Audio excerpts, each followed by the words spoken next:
I don't know. I kind of like these popular programming languages in this list. I like JavaScript. You like Bash? Well, yeah, I like Bash a lot. Yeah. Why? Okay.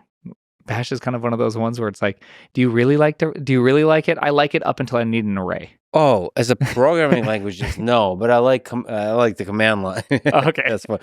Yeah, do you like Bash? No, nobody likes Bash. Do you mean I meant someone like is more so offended right now? means do you use it a lot? Yes. It's good to. I mean, it's good to learn, right? It's good to It is. be comfortable on the command line because it's a bit of a superpower. It's like I think I follow on Twitter FFmpeg. Great account. Like there's certain Twitter accounts that are just like legit.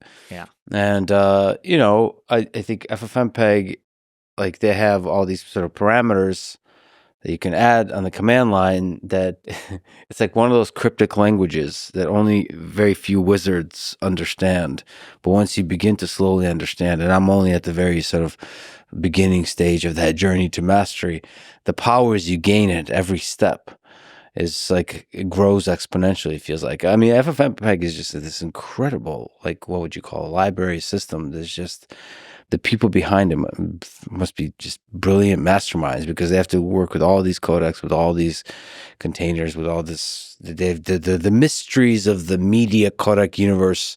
They're like masters of, and they understand compression, which is another super fascinating technical set of problems that I don't know. I just FFmpeg just fills me with joy that it exists. But you need kind of Bash type comfort, command line comfort to work with it to really unlock its power. Yeah, I think FFmpeg is probably one of the most consequential libraries of our day, and the Twitter account is so unhinged. It's the most amazing thing to see because I think FFmpeg does not get the love it deserves. Yeah. Every single application, OBS, probably FFmpeg underneath the hood.